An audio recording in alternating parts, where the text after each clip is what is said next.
Hello my friends, myself Aman Roy and I am from IIT BHU. Here we will discuss Objective 1 HCV. जैसा कि हम लोग एक series start किए हुए थे HCV पार्ट 1 पार्ट 2 दोनों का थ्योरी सेक्शन मतलब हर चैप्टर का थ्योरी बताना है और साथ में ऑब्जेक्टिव 1, 2 और एक्सरसाइज के जो मोस्ट इम्पोर्टेंट क्वेश्चन है उसे हम लोग डिस्कस करेंगे। तो हम लोग फर्स्ट चैप्टर थर्ड पार्ट 1 का स्टार्ट किए थे रेस्ट एंड मोशन। तो उसका थ्योरी हम लोग ऑलरेडी पिछले दो वीडियोस में डिस्कस कर चुके हैं। यहाँ हम लोग ऑब्जेक्टिव 1 स्टार्ट करने वाले हैं। कौन सा ऑब्जेक्टिव? ऑब्जेक्टिव 1। ठीक है, तो ऑब्जेक्टिव 1 के यहाँ पे सारे क्वेश्चंस आंसर के साथ हम लोग डिस्कस करेंगे। तो फर्स्ट क्वेश्चन क्या कह रहा है, a motor car is going, और ये वीडियो IIT जेईई मेंस और नीट तीनों के लिए काफी इंपॉर्टेंट रहने वाला है कि HCV तीनों मतलब मेंस के लिए, IIT और नीट तीनों के लिए काफी इंपॉर्टेंट बुक है। तो इसलिए a motor car is going due north, मतलब एक मोटर कार नॉर्थ में जा रहा है 50 किलोमीटर पर 90 डिग्री टर्न ले रहा है विदाउट चेंज द स्पीड। तो अगर 90 डिग्री टर्न लिया, सपोज दैट 90 डिग्री टर्न ले लिया, तो इधर भी 50 स्पीड है तो इधर भी 50 है क्योंकि स्पीड में चेंज हुआ नहीं। तो इसको मैं शुरू वाले को ए वेक्टर मान लेता हूँ, ऐसे ही वेक्टर, इसको बी वेक्टर। अब चेंज निकालना है, means B vector final minus initial, B vector minus A vector निकालना है। तो इसको हम लोग ऐसे भी लिख सकते हैं कि v वेक्टर में जोड़ देना है क्या, माइनस ए वेक्टर, मतलब v में a को जोड़ दो उल्टा करके, मतलब a को उल्टा करो, p तो इधर है, a को उल्टा करेंगे तो ये आएगा, पहले a ऊपर की तरफ था नीचे, तो इनका नेट क्या होगा, ये a वेक्टर ये v वेक्टर। अब इन दोनों को जोड़ना होगा, तो पता है ना कि b में a को जोड़ना है, तो b वेक्टर में माइनस ए वेक्टर, तो in the sense minus A vector तो कर ही लिए, ए वेक्टर ऐसे था, इसका उल्टा तो कर ही लिए, इसको जोड़ देंगे तो ये हमारा फाइनल रिजल्टेंट आ जाएगा। ये दिख रहा है ना। अब इसका अगर डायरेक्शन की बात की जाए तो डायरेक्शन कहाँ है, इस डायरेक्शन में, ये डायरेक्शन कौन सा डायरेक्शन है, तुम्हें पता होगा इधर क्या होता है वेस्ट और इधर क्या होता है साउथ, तो बीचों बीच क्या होगा साउथ और वेस्ट डायरेक्शन। ठीक है, और मैग्नीट्यूड अगर निकालना हुआ तो ये मुझे पता है कि ए वेक्टर माइनस बी वेक्टर का जो मैग्नीट्यूड होता है वो किसके बराबर होता है, रूट में a square plus b square minus 2ab cos theta, इसके बराबर होता है। अब ए क्या है रूट में 50 का स्क्वायर प्लस 50 का स्क्वायर, और यहाँ पे थीटा क्या है 90 डिग्री, दोनों के बीच का एंगल 90 है तो वो 0 हो जाएगा, और इसको सॉल्व करेंगे तो क्या आ जाएगा 50 रूट में 2, और रूट में 2 की वैल्यू क्या होती है अप्रॉक्स में 1.4, तो ये अप्रॉक्स में 70 किलोमीटर पर आवर आएगा। तो हम लोग का एक 70 किलोमीटर पर आवर आएगा, स्पीड साउथ और west, answer is Bombay. Answer क्या हो जाएगा बॉम्बे। ठीक है, अब सेकंड क्वेश्चन हम लोग स्टार्ट करते हैं।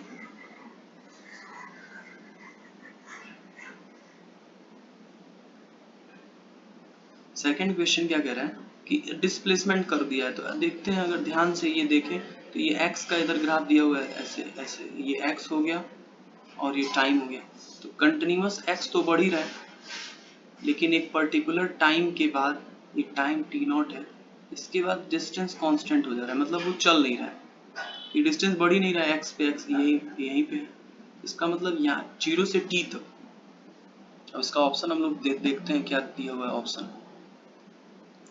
ऑप्शन दिया हुआ है पार्टिकल इज कंटिन्यूअसली, एक पार्ट की अगर बात करें, particle is continuously going in positive x, ये गलत है क्योंकि t0 के बाद वो चलना स्टॉप कर दिया ना, पार्टिकल इज एट रेस्ट, ये भी गलत है क्योंकि 0 यहाँ से यहाँ तक तो चला ही है। The velocity increases up to t0 then become constant, नहीं वेलोसिटी कांस्टेंट रहा ही नहीं, यहाँ से यहाँ तक तो चल ही नहीं रहा है, ये रुका हुआ है। और डी वाला का बात करें तो the particle move at constant velocity, उसके बाद स्टॉप हो गया, तो इसलिए आंसर इज दिल्ली। आंसर क्या आएगा दिल्ली। ठीक है, अब थर्ड वाले क्वेश्चन की अगर हम लोग बात करते हैं, क्वेश्चन नंबर थर्ड, तो particle has a velocity u toward east, मतलब अगर ये इधर की तरफ जा रहा है, इधर ईस्ट होता है u से, t बराबर 0 पे, और इसका एक्सेलरेशन क्या है, टुवर्ड वेस्ट, एक्सेलरेशन इधर की तरफ a है, तो धीरे धीरे इसका वेलोसिटी कम होगा। कह रहा है एक्स ए और एक्स बी क्या है, magnitude of displacement first 10 second और नेक्स्ट, मतलब शुरू में 10 सेकेंड में ये कितना डिस्प्लेस्ड हुआ एक्स ए, और आगे 10 सेकेंड में, मतलब अगले 10 सेकेंड में कितना डिस्प्लेस हुआ एक्स बी। तो कह रहा है कौन सा बड़ा होगा, एक्स ए बड़ा होगा, एक्स बी बड़ा होगा कि बराबर होगा। तो ये हम लोग बता ही नहीं सकते। रीजन क्या है, हमको u का वैल्यू ही पता नहीं है, a का वैल्यू, अब a कितना है उसके मैग्नीट्यूड पे तो डिपेंड करेगा कि एक्स ए क्या हो रहा है, एक्स बी क्या हो रहा है, या u के में। अब u और a जब तक हमको पता ना हो तब तक हम कंफर्म कह नहीं सकते हैं कि एक्स ए एक्स बी के बराबर ही होगा या कौन ज्यादा होगा। कि जो डिस्प्लेसमेंट हम लोग निकालते हैं उसमें क्या आता है, ut plus half at square, उसमें u भी आता है और a भी आता है। अब ना u पता है ना a पता है, तो कंफर्म हम लोग नहीं कह सकते, इसलिए इसका आंसर क्या हो जाएगा, डी, इंफॉर्मेशन इनसफिशिएंट है।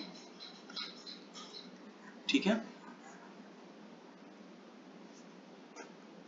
अगला क्वेश्चन हम लोग करें, फोर्थ क्वेश्चन क्या कह रहा है,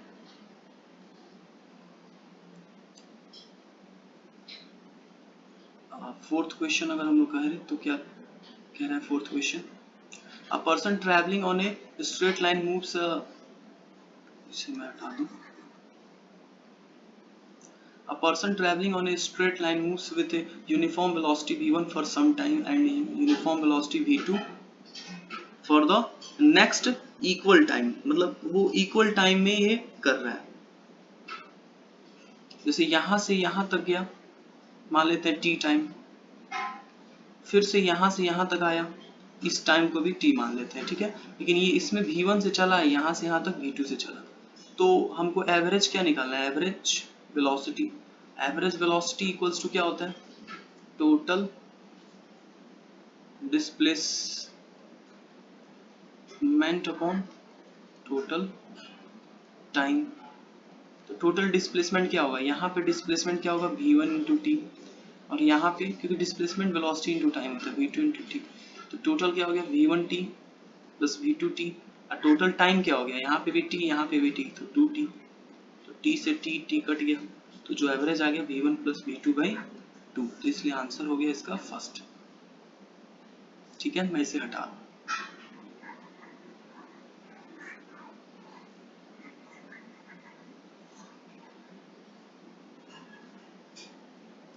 अब हम लोग अगर क्वेश्चन 5 की बात करें, 5 में क्या कह रहा है, तो क्वेश्चन नंबर 5 में कह रहा है, a person travelling on a straight line, मतलब एक पर्सन है जो स्ट्रेट लाइन में मूव कर रहा है with uniform velocity v1 distance x के लिए, फिर uniform velocity v2 next equal distance के लिए, तो एवरेज वेलोसिटी क्या होगा। तो एवरेज वेलोसिटी अभी हम लोग फॉर्मूला देखें, average velocity equals to total displacement on total time, ये होता है। तो टोटल डिस्प्लेसमेंट कितना चला, तो यहाँ से यहाँ तक x चला, फिर यहाँ से यहाँ तक भी x चला, तो टोटल डिस्प्लेसमेंट तो हमारा कितना हो गया, 2x हो गया। अब टाइम निकालना, ये v1 से चला, ये v2 से चला, तो यहाँ का जो टाइम t1 होगा वो x अपॉन v1 हो जाएगा, यहाँ का जो टाइम t2 होगा वो x अपॉन v2 हो जाएगा, तो total time t1 plus t2 equals to क्या हो जाएगा,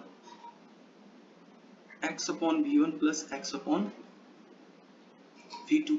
अब एवरेज वेलोसिटी, जिस एवरेज वेलोसिटी को ऐसे भी लिखा जाता है, इसका मतलब भी एवरेज वेलोसिटी होता है, तो total displacement 2x upon total time x upon v1 plus x upon v2, x common ले लेंगे और इससे कट जाएगा, तो 2 अपॉन क्या हो जाएगा, 1 upon v1 plus 1 upon v2। अब इसको सॉल्व करेंगे तो 2v1 v2 upon v1 plus v2 आ जाएगा, ये आंसर होगा। कौन सा ऑप्शन मैच कर रहा है, ये वाला सी को आप सॉल्व करेंगे तो वही आ जाएगा, ये सी सॉल्व करेंगे तो वही आ जाएगा, ये वाला। ठीक है, एवरेज को ये भी मान लिया, ठीक है, सॉरी ये मैं चौथे का ऑप्शन लगा दिया, सॉरी, ये जो आया है ये 5वें में हम लोग देख लेते हैं, 5वें में ऑप्शन दिया होगा, मैं इसको थोड़ा सा बड़ा कर लेता हूँ।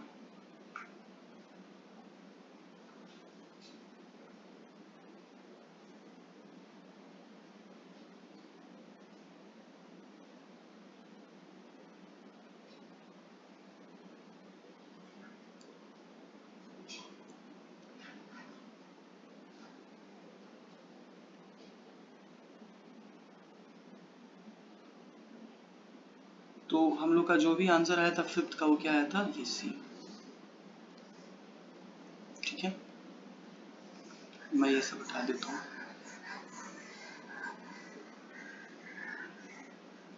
फिफ्थ का जो हम लोग का आंसर आया था वो क्या आया था, सी। यही आया था ना, v इक्वल्स टू हम लोग का क्या आया था, 2v1 v2 upon v1 plus v2। ये c ही तो लिखा हुआ है, c को भी सॉल्व करेंगे तो ये आएगा 2 upon v equals to 1 upon v1 plus 1 upon v2। ये वही चीज लिखा हुआ है। ठीक है, सिक्स्थ क्वेश्चन क्या कह रहा है, sixth question, a stone is released. Elevator है, जैसे एक ये एलिवेटर है, इसमें एक स्टोन को क्या किया गया है, रिलीज किया गया है। स्टोन रिलीज्ड, ये ए एक्सेलरेशन से ऊपर जा रहा है, लिफ्ट।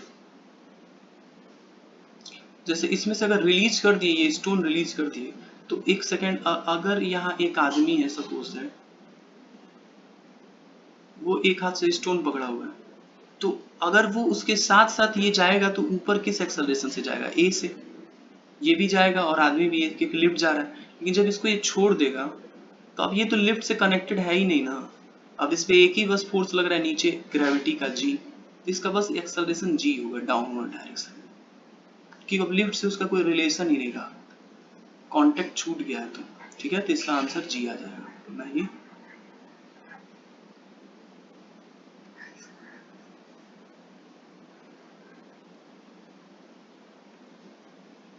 क्वेश्चन नंबर 7 क्या कह रहा है, a person standing near the edge of building. जैसे एक बिल्डिंग है ये, इस बिल्डिंग पे आदमी एक लेके खड़ा है गेंद, ये आदमी है, दो गेंद को छोड़ा, एक ऊपर की तरफ फेंका भी से, एक नीचे की तरफ फेंका भी से। तो कह रहा है कि धरती पे जब टक्कर होगा, जैसे ऊपर वाले गेंद का नाम ए रख देते हैं और नीचे वाले गेंद का नाम क्या रख देते हैं, बी रख देते हैं। ऊपर वाले का ए, नीचे वाले का बी। तो मैं ये कह रहा हूँ कि अगर ऊपर वाला ए से, ये ऊपर वाले किसको, ए इज थ्रोन वर्टिकली अपवर्ड, ठीक है, और नीचे बी, तो बी वाला जब ग्राउंड पे आया है तो जब टक्कर होने जा रहा है तो उसका वेलोसिटी वी बी है नीचे जब आने पे, तो ए वाला भी तो ऊपर जाके ऐसे नीचे आएगा, तो यहाँ जब आएगा टक्कर होने वाली रहेगी तो वी ए होगा, मान लेते हैं। तो कह रहा है वी और वी में क्या रिलेशन है, तो मैं ये कह रहा हूँ वी जो होगा वो वी के बराबर होगा। क्यों, क्योंकि हाइट सेम हाइट है, और सेम हाइट और दोनों का इनिशियल वेलोसिटी सेम है, तो फाइनल वेलोसिटी v स्क्वायर बराबर क्या होता है, u स्क्वायर प्लस 2gh, यही होता है ना। तो जब इनिशियल सेम है, हाइट सेम है, तो फाइनल वेलोसिटी क्या होगा, जब इनिशियल वेलोसिटी सेम है, हाइट सेम है दोनों का, तो फाइनल वेलोसिटी क्या होगा, सेम होगा, क्योंकि जी भी दोनों के लिए सेम है। या अगर हम लोग एनर्जी कंजर्वेशन से भी सोचे, तो अगर शुरू में दो बॉल का वेलोसिटी सेम है, इसका भले ऊपर हो एक का नीचे हो, लेकिन इनिशियल वेलोसिटी सेम है, तो फाइनल भी तो सेम होगा एनर्जी कंजर्वेशन से, क्योंकि पोटेंशियल तो दोनों का सेम ही होगा, एच है तो, और काइनेटिक भी सेम है, तो लास्ट वाला वेलोसिटी भी सेम होगा एनर्जी कंजर्वेशन से भी देखे तो। बाकी इससे भी हम लोग देख सकते हैं, तो वो क्या आ जाएगा, सेम आ जाएगा।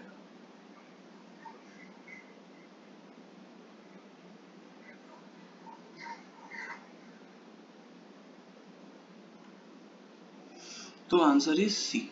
ठीक है, अब हम लोग 8 नंबर क्वेश्चन देखते हैं।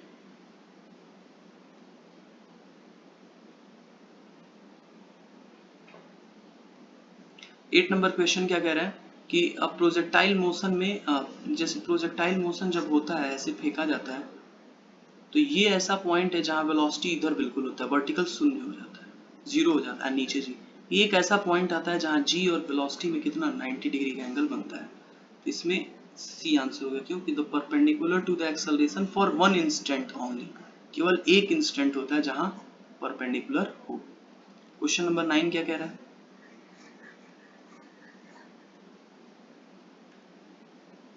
क्वेश्चन नंबर 9 कह रहा है, मैं इसे थोड़ा सा क्लीन कर देता हूँ।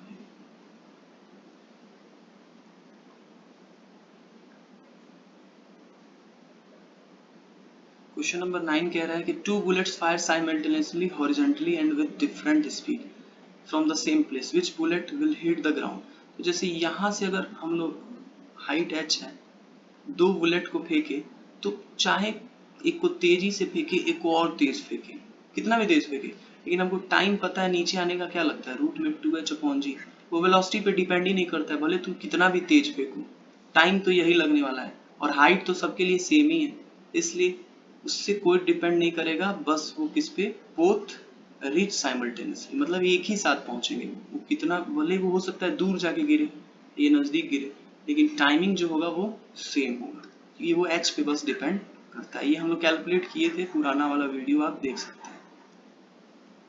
क्वेश्चन नंबर 10 क्या कह रहा है कि रेंज, एक जब रेंज का formula u square sine 2 theta upon g होता है, तो जब 15 डिग्री है और सेम स्पीड से, उसी मतलब जिस स्पीड से ये 15 डिग्री पे फेंके तो 50 आया, उसी स्पीड से फेंके तो मतलब 45 डिग्री पे, तो रेंज क्या होगा। तो अगर 45 इसमें भरे तो साइन 2 इंटू 45 क्या होता है 90, ये u स्क्वायर अपॉन जी वैसे ही रहेगा, तो u स्क्वायर अपॉन जी हो जाएगा, क्योंकि साइन 90 क्या होता है 1 होता है। और यहाँ पे अगर हम लोग 15 डिग्री भरे तो क्या आएगा u square sine 2 into 15 upon g, 15 दूनी क्या होता है 30, तो यहाँ पे हम लोग सॉल्व कर सकते हैं, u स्क्वायर साइन 30 अपॉन जी बराबर क्या दिया हुआ है 50, और इसका वैल्यू क्या होता है 1/2, तो साइन 30 को मैं हटा के क्या लिख दे रहा हूँ 1/2 लिख दे रहा हूँ, इसे हटा के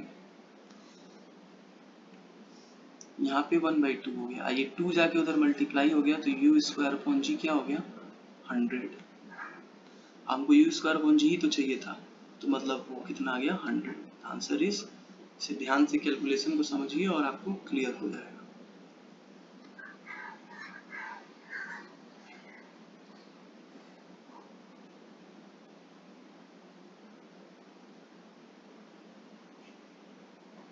और अगला क्वेश्चन हम लोग 11th नंबर देखें अगर ध्यान से, तो 11 में क्या कह रहा है, 2 प्रोजेक्टाइल ए और बी हैं, एक को 15 पे फेंक रहे हैं और दूसरे को 45 पे, जैसे ऊपर वाला फेंका गया था ना 15 पे और बी।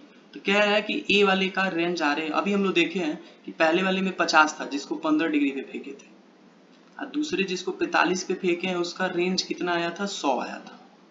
तो इसमें भी मतलब ए जो 15 पे फेंका जा रहा है उसका रेंज आर ए है, और जिसको 45 पे फेंका जा रहा है आर बी है, तो आर बी ज्यादा होना चाहिए, लेकिन ऐसा नहीं होगा, क्योंकि पहले वाले सवाल में ये दिया हुआ था कि u दोनों के लिए सेम है, वेलोसिटी सेम है, और यहाँ वो सब दिया ही नहीं है, तो हमारे लिए फिर से इसका आंसर क्या हो जाएगा डी, की इंफॉर्मेशन जो है इनसफिशिएंट है, क्योंकि u पे कुछ दिया ही नहीं है तो हम बता ही नहीं सकते। तो इसलिए ये क्वेश्चन बिल्कुल पहले जैसा है, लेकिन थोड़ा सा इसमें अलग चीज कर रहा है, जिसे समझ में आना चाहिए। अब अगर 12 नंबर क्वेश्चन ध्यान से देखें तो क्या कह रहा है, river is flowing west to east at a speed 5 per minute, a man on south bank river capable of swimming 10 metre per second in still water, तो किस डायरेक्शन में उसे मूव करना चाहिए, इसका ऑप्शन यहाँ दिया हुआ है, तो मैं इसे थोड़ा सा यहाँ लेते आता हूँ।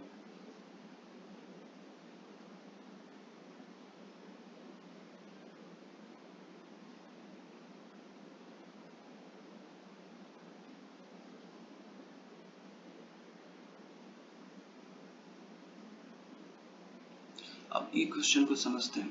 एक रिवर है, अब ये नदी हो गया, एक रिवर हो गया, अब फ्लोइंग वेस्ट टू ईस्ट, मतलब वेस्ट से ईस्ट की तरफ जा रहा है, इधर फ्लो हो रहा है, किस स्पीड से 5 मीटर पर सेकेंड से। मैन साउथ बैंक पे, मतलब नीचे वाले बैंक पे, नीचे साउथ होता है, capable of swimming 10 metre per second, इसका कैपेसिटी कितना है 10 मीटर पर सेकेंड से फ्लो होने का। तो वांट टू शॉर्टेस्ट टाइम में ट्रैवल करना चाह रहा है, कि वो चाहता है कि ऐसा हो कि शॉर्टेस्ट टाइम में वो क्या हो जाए मूव कर ले। तो शॉर्टेस्ट टाइम में हमको पता है कि शॉर्टेस्ट टाइम में ट्रैवल करने के लिए कहाँ जाना होता है, सीधे परपेंडिकुलर जाना होता है। कहाँ जाना होता है, बिल्कुल ऊपर की तरफ जाना होता है, ये हम लोग को पता है। शॉर्टेस्ट, देखिए दो चीज होता है, एक होता है शॉर्टेस्ट टाइम, शॉर्टेस्ट टाइम का मतलब क्या हुआ, बिल्कुल परपेंडिकुलर डायरेक्शन में जाना होता है, क्योंकि टाइम बराबर क्या होता है, टाइम अपॉन इक्वल्स टू होता है d upon v cos theta. अब ये टाइम को अगर मिनिमम करना है तो cos थीटा कितना रखना पड़ेगा, 90 डिग्री, मतलब बिल्कुल परपेंडिकुलर जाना पड़ेगा। तो इसलिए अगर ये साउथ पे है तो इसको बिल्कुल नॉर्थ डायरेक्शन में जाना पड़ेगा, मतलब ए। ठीक है,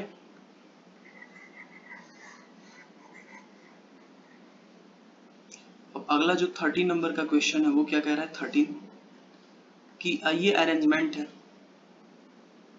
इसे मैं थोड़ा सा और बड़ा कर देता हूँ।